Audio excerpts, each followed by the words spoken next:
दोस्तों आज की हमारी ये कहानी एक टाइम ट्रैवल के ऊपर आधारित है, जिसमें एक बेबस माँ बार बार अपने बेटे को बचाने के लिए टाइम ट्रैवल करती है, लेकिन हर बार वो अपने बेटे को अपने ही सामने मरता हुआ दिखती है। लेकिन फिर उसका टाइम ट्रैवल करना कैसे उसी पर भारी पड़ जाता है, यही सब कुछ आज की हम इस कहानी में जानेंगे।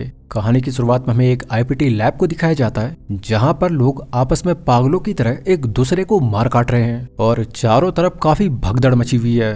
दरअसल 2025 में पूरी दुनिया में टाइम ट्रैवल को लेके काफी ज्यादा एक्सपेरिमेंट हो रहे हैं, लेकिन पूरी दुनिया में मात्र 2 ही कंपनीज ने टाइम ट्रैवल को मुमकिन कर पाया है, जिनमें पहली कंपनी का नाम होता है आईपीटी लैब, तो वहीं दूसरी कंपनी का नाम होता है नेक्सस ऑर्गेनाइजेशन। लेकिन ये जो भी मारकाट यहाँ पे हो रही है वो इसी टाइम ट्रैवल के एक्सपेरिमेंट की वजह से हो रही है। दरअसल आईपीटी लैब ने टाइम ट्रैवल के एक्सपेरिमेंट को पहले जानवरों के ऊपर ना कर सीधे इंसानों के ऊपर कर लिया, ताकि वो दुनिया के इतिहास में सबसे पहले टाइम ट्रैवल के रिकॉर्ड को दर्ज करा सके। लेकिन जब टाइम ट्रैवल को अंजाम दिया गया तो वो सफल भी रहा, लेकिन फिर बाद में वैज्ञानिकों को पता लगा कि जो भी इंसान टाइम ट्रैवल कर रहा है उसके डीएनए में बदलाव आ जाता है और वो काफी ज्यादा हिंसक और बेकाबू हो जा रहा है। उसके नेचर में इस तरह से बदलाव आ रहा है कि वो टाइम ट्रैवल करने के बाद लोगों को मारना शुरू कर दे रहा है, और इसी वजह से यहाँ आईपीटी लैब में ये सब मारकाट हो रही है। इसी लैब में हमें मिस्टर चो को दिखाया जाता है, जिसका ये पूरा प्रोजेक्ट था, लेकिन उसी के आंखों के आगे सब कुछ बर्बाद हो गया। हम एक बिजनेसमैन को देखते हैं जो कि मिस्टर चो से उसके प्रोजेक्ट को लेके बातें कर रहा है। वो मिस्टर चो को नेक्सस ऑर्गेनाइजेशन के बारे में बताता है, जो कि सेम उन्हीं की तरह टाइम ट्रेवल के ऊपर काम कर रहे थे, और खुफिया सूत्रों से पता लगा है कि वो अपने इस प्रोजेक्ट में लगभग कामयाबी हो गए। वो मिस्टर चो को बताता है कि जिया नाम की एक औरत इस प्रोजेक्ट की मेन हेड है, जिसने कि टाइम ट्रैवल मशीन को बना दिया है। तब वो बिजनेसमैन चो को बताता है कि अब इस एक्सपेरिमेंट को वो दोबारा से नहीं कर सकते, क्योंकि उनके पास अब कोई भी डाटा नहीं है, और अगर वो शुरुआत से इस प्रोजेक्ट पे काम करना शुरू करें तो इसके लिए उन्हें काफी वक्त लग जाएगा, या ये भी हो सकता है कि उनका ये प्रोजेक्ट फिर कभी कामयाब न हो। तो क्यों ना वो नेक्सस ऑर्गेनाइजेशन का डाटा ही चुराकर अपने टाइम ट्रेवल के मिशन को पूरा करें। मिस्टर चो को देख के ऐसा लगता है कि वो भी इस चीज के लिए मान गया है। दूसरी तरफ हम नेक्सस ऑर्गेनाइजेशन को देखते हैं, जो कि टाइम ट्रैवल के प्रोजेक्ट पे काम कर रही है। हमें जिया को दिखाया जाता है, जो कि अपने साथियों के साथ होती है। यहाँ पर हमें पता लगता है कि जिया और उसके साथियों ने सब्जेक्ट पार्टिकल टाइम ट्रैवल की मशीन बना ली है, यानी कि ये किसी स्पेसिफिक सब्जेक्ट को टाइम ट्रैवल कराने में कामयाब हो गए, और अब जो एकमात्र काम इन्हें करना है वो ये है कि इन्हें सब्जेक्ट को स्टेबलाइज करना है। अब इसके बाद हमें दिखाया जाता है कि जिया अपने बेटे डोडो के साथ हाइकिंग कर रही होती है। हाइकिंग करते वक्त डोडो की रस्सी टूट जाती है और वो पहाड़ी से नीचे गिरने लगता है। जिया भी डोडो को बचाने के लिए नीचे कूद जाती है, लेकिन डोडो को खरोच तक भी नहीं आती, क्योंकि ये कंप्यूटर प्रोग्राम होता है, और ये कंप्यूटर प्रोग्राम वो अपने बेटे डोडो को इसलिए सिखा रही होती है ताकि वो उसका हौसला बढ़ा सके। अब इसके बाद जिया डोडो को घर ड्रॉप करने के बाद दोबारा से नेक्सस कंपनी में आ जाती है। आज जिया और उसके दोस्तों की काउंसिल होती है, जिसमें कि इन्हें अपने टाइम ट्रेवल मशीन की रिपोर्ट पेश करनी होती है। यहीं पर हमें पता लगता है कि इनका ये टाइम ट्रैवल का प्रोजेक्ट अब पूरी तरह कामयाब है। इन्होंने जानवर को भी समय में पीछे भेजकर देख लिया है, लेकिन अभी के मुताबिक ये किसी भी सब्जेक्ट को मात्र 110 मिनट पीछे भेज सकते हैं। यहाँ पे टाइम ट्रैवल मशीन और कुछ नहीं बल्कि नेक्सस कंपनी की बिल्डिंग होती है, जिसका टॉप वाला पार्ट यानी कि ऊपरी भाग एक वॉर मोड की तरह काम करता है और समय यात्री को एक पैरेलल यूनिवर्स में भेज देता है। लेकिन जिया के मुताबिक इन्होंने अब तक जिस सब्जेक्ट को भी टाइम ट्रेवल कराया है उसके सेल्स में बदलाव आ गया है, लेकिन इससे भी बड़ी परेशानी की बात यह है कि ये बदलाव एकदम से नहीं आ रहा, और टाइम ट्रेवल करने के बाद ये बदलाव एक भयानक रूप ले सकता है, जो कि काफी चिंता का विषय है, क्योंकि ऐसा होना उस सब्जेक्ट की लाइफ पे खतरा बन सकता है। तो अभी उन्हें इस समस्या को सुलझाने के लिए कम से कम 2 महीनों का समय चाहिए। काउंसिल मेंबर का हेड भी इस चीज के लिए मान जाता है, और मीटिंग खत्म होने के बाद जिया जब घर को आ रही होती है तो तभी उसके साथ एक हादसा होता है। एक आदमी जो कि हमें पागल प्रतीत होता है वो जिया को रोकने की कोशिश करता है और बार बार उसे इस टाइम ट्रैवल के एक्सपेरिमेंट को बंद करने के लिए कहता है, लेकिन फिर आश्चर्यजनक तरीके से अगले ही पल उसका सर बड़े ही गंदे तरीके से फट जाता है, मानो कि जैसे किसी ने उसके सर पे बॉम्ब लगाया हो। अब जब पुलिस यहाँ पर आती है तो वो जिया से पूछताछ करती है कि क्या वो इस आदमी को जानती है, जिस पे जिया मना करती है। पुलिस भी उस आदमी की पहचान नहीं जान पाती, क्योंकि उसका सर बड़े ही गंदे तरीके से ब्लास्ट हुआ था। ये सर का फटना काफी अजीब तरह की घटना है, जो कि आज से पहले कभी भी मानव इतिहास में नहीं हुई थी। अब जब दूसरे दिन जिया लैब में जाती है तो उसके साथी के द्वारा उसे पता लगता है कि ट्रांसपोर्टेड सब्जेक्ट के एसआर ब्रेन सेल्स में भी बदलाव आ गया है। हालांकि ये सेल्स परसेंटेज में काफी कम होते हैं, लेकिन हमें पता है कि हमारा दिमाग हमारी पूरी बॉडी को कंट्रोल करता है, तो उन्हें किसी भी तरह इसे बिल्कुल भी इग्नोर नहीं करना चाहिए। साथ ही ये देखते हैं कि जिस गोरिल्ला पर इन्होंने टाइम ट्रेवल का एक्सपेरिमेंट किया था वो अब काफी ज्यादा एग्रेसिव हो गया है। दूसरी तरफ हमें मिस्टर चो को दिखाया जाता है, जो कि अभी शहर में नेक्सस कंपनी का डाटा चुराने के लिए आ गया है। वो अपने आदमियों को किसी तरह नेक्सस कंपनी की बिल्डिंग में भेज देता है, जहां पर उसके लोग नेक्सस कंपनी में बहुत सारे बॉम्ब्स प्लांट कर देते हैं। जिया अपने साथी द सॉन्ग को रिपोर्ट तैयार करने के लिए कहती है और इसी पल हमें डायरेक्टर को भी दिखाया जाता है, जो कि जिया के पास आता है और वो जिया की काफी तारीफ करता है। साथ ही वो उसे बताता है कि आज नेक्सस कंपनी जिस मुकाम पर है वो सब उसी की बदौलत है। उसने ही टाइम ट्रेवल मशीन को इजाद करने में सबसे महत्वपूर्ण योगदान दिया। लेकिन वो जिया को बताता है कि वो दिन रात इसी टाइम ट्रेवल के प्रोजेक्ट पे लगी रहती है, जिस वजह से वो अपने बेटे डोडो को समय नहीं दे पाती। तो यहाँ पर डायरेक्टर उसे सजेस्ट करता है कि उसे अपने बेटे के साथ भी टाइम स्पेंड करना चाहिए। जिया भी डायरेक्टर को बताती है कि अगर एक बार ये टाइम ट्रैवल का प्रोजेक्ट सही से बनकर तैयार हो गया तो फिर वो अपने बेटे के साथ किसी अच्छे वेकेशन पर जाएगी। अब जब जिया अपने केबिन में होती है तो तभी उसे उसके बेटे डोडो का कॉल आता है, जो कि उसे आज जल्दी घर आने को बोलता है। जिया भी उसे प्रॉमिस करती है कि वो आज जल्दी से काम निपटा के घर आ जाएगी। लेकिन इसी बीच में वीडियो कॉल के बीच में कोई अनजान शख्स उसके बेटे डोडो को किडनैप कर लेता है। जिया ये देख घबरा गई होती है और वो तुरंत ही घर के लिए निकल पड़ती है। घर जाते वक्त उसे डोडो का कॉल आता है, लेकिन कॉल पर कोई अनजान शख्स उससे बातें करता है, जो कि उसके बेटे को मारने की धमकी दे रहा है। जिया की गाड़ी जब फ्लाईओवर में होती है तो आगे से चल रहा एक ट्रक उसे बिल्कुल भी साइड नहीं देता। जिया उस ट्रक को ओवरटेक करने की बार बार कोशिश करती है, लेकिन वो ट्रक में बैठा इंसान उसे ओवरटेक नहीं करने दे रहा। यही नहीं कि तभी पीछे से एक और गाड़ी जिया की गाड़ी को टक्कर मारने लगती है। अब जिया के आगे जा रहा ट्रक अपना बैक डोर खोलता है और जिया को उसकी गाड़ी समेत ट्रक में किडनैप कर लिया जाता है। यहाँ पर जिया देखती है कि उसका बेटा किसी अनजान शख्स के पास है, जो कि कोई और नहीं बल्कि मिस्टर चो होता है। जिया उसे अपने बेटे को छोड़ने के लिए बोलती है और उसे कहती है कि आखिर उसे क्या चाहिए। अब यहाँ पर मिस्टर चो उसे बताता है कि उसे किसी भी कीमत पर उसकी टाइम ट्रैवल रिसर्च का डाटा चाहिए, जिस पर जिया कहती है कि वो ये काम नहीं कर सकती क्योंकि सारा डाटा सेंट्रल सर्वर में इंक्रिप्टेड है, जिसके लिए डायरेक्टर, उसके साथी डोंग और उसकी आंख को स्कैन करना पड़ता है। मिस्टर चो इस पर गुस्सा हो जाता है और वो उसके बेटे डोडो के ऊपर गन पॉइंट कर देता है। अब ना चाहते हुए भी जिया अपने बेटे को बचाने के लिए इस काम को करने के लिए राजी हो जाती है। मिस्टर चो यहाँ पर उसके बेटे की गर्दन में एक बॉम्ब को प्लांट कर देता है और वो जिया को 1 घंटे का समय देता है कि अगर 1 घंटे के अंदर वो मिस्टर चो को डाटा लेकर देगी तो फिर वो अपने बेटे को बचा पाएगी। लेकिन अगर वो ऐसा करने में नाकामयाब हुई तो फिर उसका बेटा मारा जाएगा। दूसरी तरफ हमें जिया के साथी डोंग को दिखाया जाता है, जो कि वोंग चेन से फाइल्स लाने को कहता है। जिया अब दोबारा से कंपनी में आ जाती है और वो डोंग को कॉल कर लैब में ही रहने को बोलती है। लेकिन जब तक जिया लैब में पहुंचती है तब तक कोई डोंग को मार देता है, साथ ही साथ उसने उसकी आंख भी निकाल दी होती है। अब जिया ये देख पूरी तरह टूट जाती है। तभी उसे गिलास की शीशी में डोंग की रखी हुई आंख मिलती है और वो समझ जाती है कि ये काम मिस्टर चो का ही है। इसी पल उसे मिस्टर चो का कॉल आता है, जो कि उसे बताता है कि अगर उसे इससे भी ज्यादा मदद चाहिए तो वो डायरेक्टर को भी इसी तरह मारकर उसकी आंखों से पकड़ा सकता है। लेकिन जिया इसके लिए सख्त मना कर देती है और कहती है कि उसे डोंग को नहीं मारना चाहिए था। जिया कब तक 20 मिनट का समय निकल चुका है और अब 40 मिनट के अंदर उसे अपने रिसर्च डाटा को मिस्टर चो को देना था। तो अब जल्दी से डायरेक्टर के पास जाती है और उन्हें बताती है कि उनके प्रोजेक्ट में कोई एरर आ गया है, जिस वजह से वो एक बार डेटा मॉड्यूल को चेक करना चाहती है। डायरेक्टर भी इसके लिए मान जाता है और वो अपनी आंख को स्कैन करता है। जब डायरेक्टर यहाँ से चले जाता है तो जिया डोंग की निकाली गई आंख को स्कैन करती है और खुद की आंख को भी, जिसके बाद सेंट्रल सर्वर का सिक्योरिटी डोर खुलता है और जिया यहाँ पर सारा डेटा कॉपी करने लग जाती है। इसी वक्त दूसरी तरफ वोंग चेन जब डोंग को रिसर्च फाइल देने आती है तो डोंग उसे लैब में नहीं मिलता। वो फाइल्स को रखने के लिए जब अलमारी खोलती है तो पाती है कि अलमारी के अंदर डोंग की लाश पड़ी हुई है। यहाँ बिल्डिंग में एक मर्डर हो गया था तो अब पूरी कंपनी में सिक्योरिटी अलार्म बजने लगता है और सारे बाहर जाने के रास्ते बंद कर दिए जाते हैं। साथ ही संदिग्ध के रूप में रिसर्च टीम की मेंबर जिया की पहचान की गई है। डायरेक्टर जब ये खबर सुनता है तो उसे यकीन नहीं होता कि जिया ऐसा भी काम कर सकती है। द सॉन्ग जब सेंट्रल सर्वर में आता है तो वो जिया को देख लेता है, जो कि अभी डाटा चोरी कर रही है। द सॉन्ग जिया को रोकने की कोशिश करता है, लेकिन जिया उसे बताती है कि अभी इन चीजों को समझाने के लिए उसके पास टाइम नहीं है।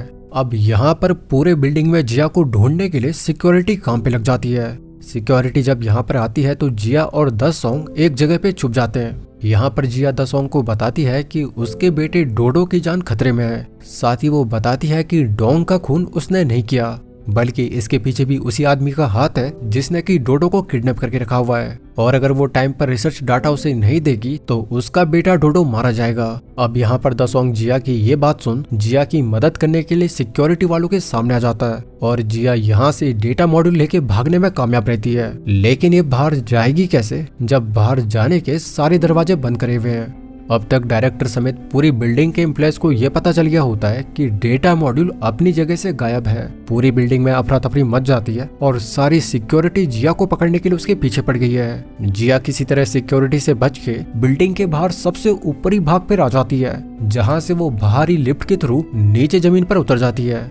हमें डोडो को दिखाया जाता है जो कि अभी भी अपनी माँ का इंतजार कर रहा है। मिस्टर चो को अब लगता है कि जिया नहीं आ पाएगी, तो वो डोडो को बताता है कि वो डरे नहीं, क्योंकि वो सिर्फ एक झटके में ही फटकर मर जाएगा। लेकिन तभी एकदम सही टाइम पर यहाँ पर जिया पहुँच जाती है, जो कि अपने बेटे डोडो को वापस पाने के बाद मिस्टर चो को डेटा मॉड्यूल देती है।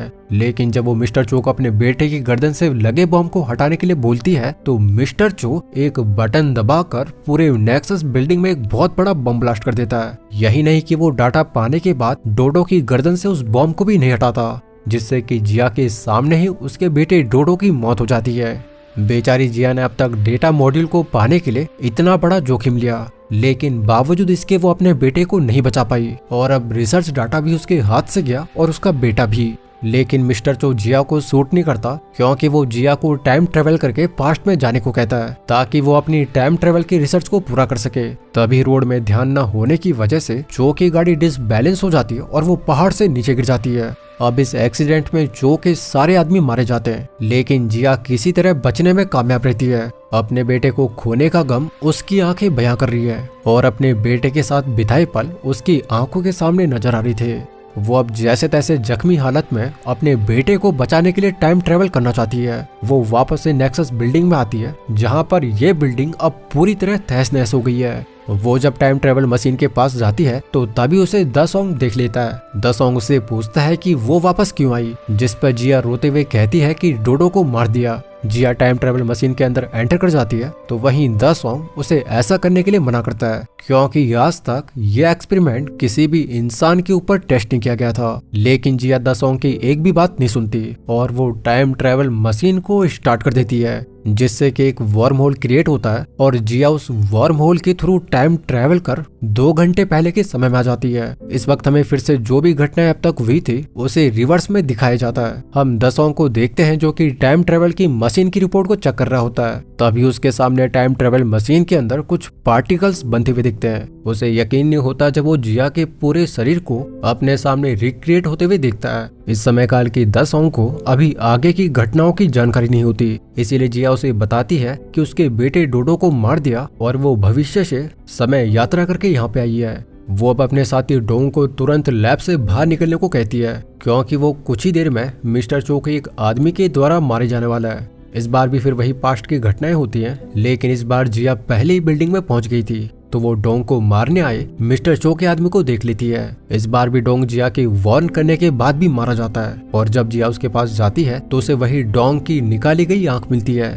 दोस्तों, अब हम यहाँ पर इस जिया को जिया 2 के नाम से बुलाएंगे, क्योंकि जिया के 2 रूप अभी इस टाइमलाइन में मौजूद हैं। अब जब जिया 1 यहाँ पर आती है तो जिया 2 उसे बेहोश कर देती है और डोंग की आंख उठाकर यहाँ से सेंट्रल डाटा सेंटर के लिए निकल जाती है। जिया 2 दसोंग को कॉल करके जानकारी देती है कि उसने जिया 1 को लिफ्ट में नीचे भेज दिया है, तो वो जिया 1 की बॉडी को छिपा कर रखे। फिर से वही सब कुछ होता है जो कि पहले भी हुआ था, यानी कि जिया 2 फिर से डायरेक्टर के पास जाती है और उसे वही एरर के बारे में बताती है। डायरेक्टर अपनी आंख को स्कैन करते हैं तो वही जिया 2 डोंग और खुद की आंख को स्कैन कर डेटा मॉड्यूल सेंटर में एंटर कर जाती है। अब इसके बाद वोंग चेन जब फाइल्स लेके डोंग के पास आती है तो वो डोंग की डेड बॉडी को अलमारी में रखा हुआ देखती है, और फिर से वही सिक्योरिटी अलार्म पूरी बिल्डिंग में बजने लगता है कि बिल्डिंग में एक मर्डर हो गया है। चूंकि जिया 2 फ्यूचर से है तो वो दसोंग को कॉल करके जानकारी देती है कि ये बिल्डिंग कुछ ही देर में तबाह होने वाली है, क्योंकि यहाँ पर बहुत सारे बॉम्ब्स लगे हुए हैं। तो वो दसोंग को बताती है कि वो बिल्डिंग में मौजूद सारे लोगों को बाहर निकाले, जिया 2 सेंट्रल कंट्रोल रूम में जाकर अपना सारा रिसर्च डेटा कॉपी कर जब फिर से मिस्टर चो के पास जाती है तो अब वो पहले जैसे गलती नहीं करती। वो मिस्टर चो को पहले उसका बेटा डोडो को वापस करने के लिए बोलती है, तभी जाकर वो उसे डेटा मॉड्यूल देगी। मिस्टर चो से उसका बेटा वापस कर देता है और उसके गले से उस बॉम्ब को भी निकाल देता है। जिया अपने बेटे डोडो को कार में बैठने के लिए कहती है और डेटा मॉड्यूल को वहीं जमीन पर रखकर वो अपने बेटे को लेकर यहाँ से निकल जाती है। मिस्टर चो जब डेटा मॉड्यूल को चेक करता है तो उसे एक बहुत ही बड़ा धक्का लगता है, क्योंकि ये डेटा मॉड्यूल बिल्कुल ही खाली होता है। दरअसल जिया 2 इस बार फ्यूचर से थी तो उसे सब कुछ पता था कि मिस्टर चो को किस तरह से हैंडल करना है, जिससे उसका बेटा भी उसे वापस मिल जाए और उसके सालों की मेहनत का रिसर्च का डाटा भी किसी के हाथ ना आए। दूसरी तरफ नेक्सस कंपनी को दिखाया जाता है, जहां पर डायरेक्टर देखता है कि उनका कोई भी डाटा कॉपी नहीं किया गया, बल्कि किसी ने खाली डेटा मॉड्यूल को यहाँ से चोरी किया है। मिस्टर चो अब खाली डेटा मॉड्यूल को देख पूरी तरह पगला गया है और वो जिया 2 का पीछा करने लगता है। उसके लोग जिया 2 की कार का पीछा करते हैं और उसके ऊपर फायरिंग भी करते हैं, लेकिन मिस्टर चो चाहकर भी जिया 2 को नहीं मार सकता, क्योंकि वही रिसर्च का डाटा उसे दे सकती है। मिस्टर चो जिया 2 का काफी देर पीछा करता है और एक जगह पे जब जिया की गाड़ी फंस जाती है तो मिस्टर चो निशाना लेकर पीछे से ही उसके बेटे डोडो पर फायर कर देता है, जिससे बेचारा डोडो एक और बार जिया के सामने ही मारा जाता है। एक माँ अपने बेटे को लगातार 2 बार अपनी आंखों के सामने मरता हुआ देखती है और ये काफी ज्यादा भावुक पल होता है। अब इसके बाद जिया 2 अपने बेटे को बचाने के मकसद में एक और बार फिर से टाइम ट्रेवल करके 2 घंटे पहले के समय में जाती है, जहां पर वो जिया 3 बनकर फिर से द सॉन्ग से मुलाकात करती है। द सॉन्ग उसे समझाता है कि उसका बार बार टाइम ट्रेवल करना बिल्कुल भी सही नहीं है, तो इस पर जिया 3 द सॉन्ग के ऊपर काफी ज्यादा गुस्सा हो जाती है। द सॉन्ग इस बात से काफी ज्यादा घबरा जाता है, क्योंकि उसने जिया का ऐसा रूप अपने जीवन में कभी नहीं देखा था। और इस बात से हमें यहाँ पे मालूम पड़ता है कि जिया के बार बार टाइम ट्रेवल करने पर उसके बिहेवियर में भी काफी चेंज आ रहा है। आपको याद होगा कि इसी एक्सपेरिमेंट के शुरू में जब एक गोरिल्ला को टाइम ट्रेवल कराया गया था तो वो भी बिल्कुल जिया की ही तरह काफी ज्यादा अग्रेसिव हो गया था। जिया 3 जिया 2 को कॉल करती है और उसे बताती है कि वो उसी का फ्यूचर वाला रूप है। जिया 3 उसे पूछती है कि वो अभी कहाँ पर है, क्योंकि इस बार भी मिस्टर चो उसके बेटे डोडो को मार देगा। जिया 2 जिया 3 को अपनी लोकेशन बताती है और जिया 3 जिया 2 की मदद करने और अपने बेटे को बचाने के लिए ऊपर हाईवे से सीधे मिस्टर चो की गाड़ी से अपनी कार को टकरा देती है, जिससे डोडो को मारने से पहले मिस्टर चो घायल हो जाता है। लेकिन इस हादसे में जिया का तीसरा रूप भी बुरी तरह घायल हो गया। जिया 2 डोडो को लेकर यहाँ से भाग जाती है तो वहीं मिस्टर चो अपने सामने जिया के दोनों रूपों को देख लेता है और अब उसे पता है कि जिया पहले ही टाइम ट्रेवल को अंजाम दे चुकी है। जिया 2 डोडो को लेकर दूर एक बिल्डिंग में एंटर कर जाती है और उसे डायरेक्टर के गिफ्ट की गई वॉच को देती है, जो कि उसकी फेवरेट वॉच है। लेकिन आश्चर्यजनक और अविश्वसनीय तरीके से मिस्टर चो इस बार भी जिया 2 को ढूंढने में कामयाब रहता है। अब जिया 2 ये देख पूरी तरह स्तब्ध है कि मिस्टर चो हर बार उन्हें कैसे ढूंढ लेता है। तभी उसका बेटा डोडो से बताता है कि ये वॉच काफी अजीब लग रही है और ये बिल्कुल भी ओरिजिनल वॉच नहीं लग रही। जिया 2 इस बात पर गौर करती है और जब वो उस वॉच को खोलती है तो पाती है कि उसके अंदर एक ट्रैकिंग डिवाइस लगा हुआ है। जिया 2 कुछ पल सोचती है और अब जाके उसे पता लगता है कि डायरेक्टर भी मिस्टर चो के लिए काम कर रहा है, यानी कि इनका डायरेक्टर भी मिस्टर चो से मिला हुआ है। मिस्टर चो से बचने के लिए जिया 2 अपने बेटे के साथ एक कंटेनर के अंदर छिप जाती है, लेकिन मिस्टर चो से फिर भी ढूंढ निकालता है। अब अपने बेटे को बचाने के मकसद में जिया 2 खुद अपने आप को मिस्टर चो के हवाले कर देती है, ताकि उसका बेटा डोडो यहाँ से सही सलामत भाग पाए। मिस्टर चो जिया 2 को इतनी बुरी तरह मारता है कि जिया 2 अब ठीक तरह से चल भी नहीं पा रही है और अब मिस्टर चो जिया 2 को खत्म करता कि तभी यहाँ पर जिया 3 आ जाती है और वो मिस्टर चो के ऊपर फायरिंग करने लगती है। जिया 3 भी ऊपर जिया 2 के पास आती है और तभी इसी पल मिस्टर चो को डायरेक्टर का कॉल आता है, जो कि मिस्टर चो को बताता है कि वो अभी तक वहाँ पर क्या कर रहा है। साथ ही वो ये भी बताता है कि जिया का यहाँ पर एक नहीं बल्कि 3 रूप मौजूद हैं। अब तक मिस्टर चो के आदमी भी यहाँ पर आ जाते हैं और मिस्टर चो जिया 2 और जिया 3 को चकमा देकर यहाँ से सीधे नेक्सस लैब के लिए निकल जाता है। जिया 3 जिया 2 को बताते हैं कि जितनी जल्दी हो सके वो डोडो के पास जाए और उसका ख्याल रखे, तब तक वो मिस्टर चो के आदमियों से लड़ेगी। जिया 2 यहाँ से निकल जाती है तो वहीं जिया 3 और मिस्टर चो के आदमियों के बीच भयंकर गोलीबारी होती है। दूसरी तरफ हमें जिया 1 को सेंट्रल डाटा सेंटर में दिखाया जाता है, जो कि डायरेक्टर के साथ अपनी रिसर्च डाटा के बारे में बात कर रही है। तभी यहाँ पर द सॉन्ग भी आ जाता है, जो कि डायरेक्टर और जिया 1 से टाइम ट्रेवल के बारे में बात करता है। दूसरी तरफ जिया 2 अपने बेटे को लेकर हॉस्पिटल जाती है, क्योंकि उसका बेटा काफी दर्द में होता है। यहीं पर जिया टू द सॉन्ग को कॉल कर डायरेक्टर की असलियत के बारे में बताती है कि डायरेक्टर भी मिस्टर चो के साथ इस डाटा को चुराना चाहता है। अब जब द सॉन्ग ये सब सुनता है तो वो डायरेक्टर को बताता है कि उन्होंने उसे एक भगवान का दर्जा दिया था, लेकिन उन्होंने उनके साथ इतना बड़ा धोखा क्यों किया। जिया वन डायरेक्टर की असलियत जानकर पूरी तरह टूट गई है। डायरेक्टर अपना आव देखता है न ताव। वो सीधे अपनी जेब से बंदूक निकालता है और अपनी कहानी बताने लगता है। दरअसल उसने ये जो भी कुछ किया वो सिर्फ इसलिए किया क्योंकि ये टाइम ट्रेवल के प्रोजेक्ट का आइडिया सिर्फ उसी का था। उसने इस प्रोजेक्ट पे दिन रात सालों तक मेहनत की, लेकिन जब ये प्रोजेक्ट सक्सेसफुल हुआ तो फिर उसका सारा श्रेय सिर्फ और सिर्फ जिया को मिला। पूरी दुनिया में सिर्फ जिया को ही फेम मिला। यहाँ तक कि बेस्ट साइंटिस्ट का अवार्ड भी जिया के पास गया, जबकि इस प्रोजेक्ट के पीछे उसकी दिन रात की कठोर मेहनत थी। और जब मिस्टर चो ने उसे रिसर्च डाटा पाने के लिए उससे कांटेक्ट किया तो वो इस चीज के लिए मान गया, लेकिन बदले में उसने नेक्सस कंपनी का ही विनाश मांगा। इतना कहते साथ ही यहाँ पे डायरेक्टर द सॉन्ग को शूट कर देता है और अब वो जिया वन को भी शूट करने ही वाला होता है कि तभी सही समय पर यहाँ पे मिस्टर चो आ जाता है, जो कि डायरेक्टर को खत्म कर देता है। क्योंकि अब इस मिशन के लिए डायरेक्टर की कोई जरूरत नहीं है, बल्कि जिया इस मिशन के लिए काफी इंपॉर्टेंट है। डायरेक्टर को मारने के बाद मिस्टर चो जिया वन को पास्ट में टाइम ट्रेवल करने के लिए फोर्स करता है, लेकिन अब तक जिया थ्री भी इसी लैब में आ जाती है और वो मिस्टर चो पे हमला कर देती है। मिस्टर चो और जिया थ्री के बीच काफी भयानक लड़ाई होती है, लेकिन अंत में जिया थ्री मिस्टर चो के गले में चाकू को आर पार कर देती है, जिससे मिस्टर चो लगभग अधमरा हो गया होता है। अब तक इस मूवी में हमने मिस्टर चो को एक विलन की तरह देखा है, लेकिन इस बेचारे की भी एक दर्द भरी कहानी है। मिस्टर चो जिया को बताता है कि लगभग 1 साल पहले उसकी पत्नी और बेटा एक प्लेन क्रैश में मारे गए थे। वो अपनी पत्नी और बेटे से बहुत ज्यादा प्यार करता था और उन्हें आखिरी बार देखना भी उसे नसीब नहीं हुआ, और तभी जाकर उसके मन में पहली बार टाइम ट्रेवल का विचार आया। और जब उसे ये पता लगा कि आईपीटी लैब टाइम ट्रेवल को लेकर काम कर रही है तो वो भी आईपीटी लैब का एक मेंबर बन गया। उसके टाइम ट्रेवल करने के पीछे कुछ और नहीं बल्कि अपने पत्नी और बेटे को सिर्फ एक आखिरी बार मिलना था। लेकिन आईपीटी लैब में जब टाइम ट्रेवल के एक्सपेरिमेंट को अंजाम दिया गया तो सब्जेक्ट के अंदर काफी खतरनाक चेंजेस आ गए और सारे लोग एक दूसरे को मारने लगे।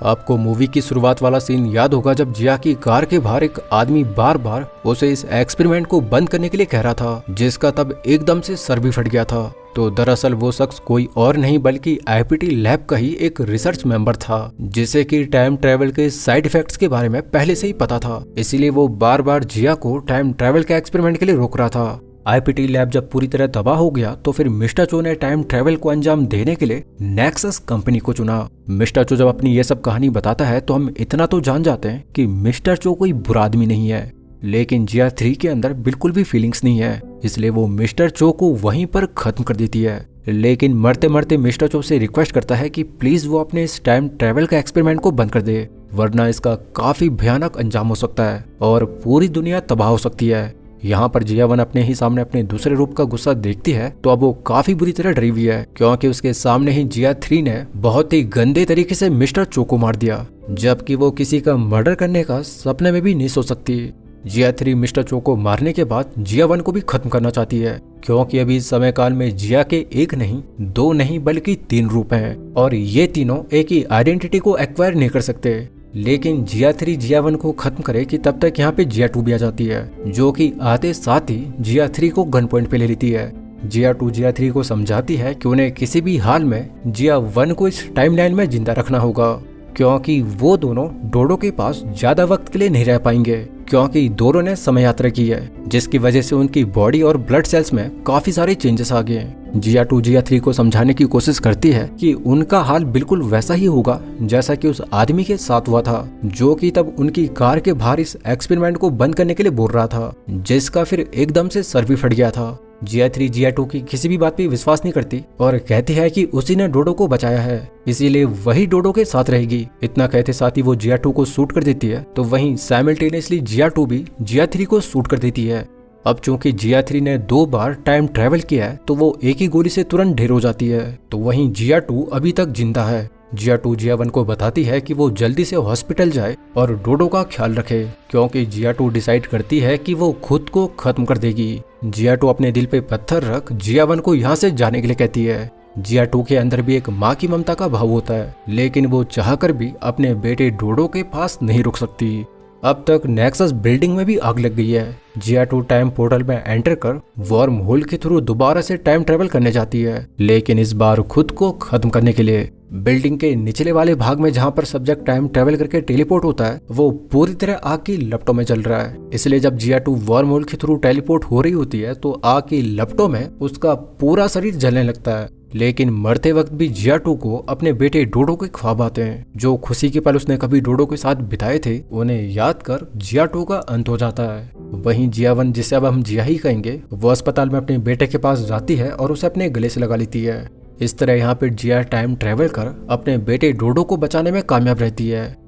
मूवी के आखिरी सीन में डोडो अपनी माँ के साथ किसी वैकेशन में गया हुआ है और ये दोनों काफी इंजॉय कर रहे हैं।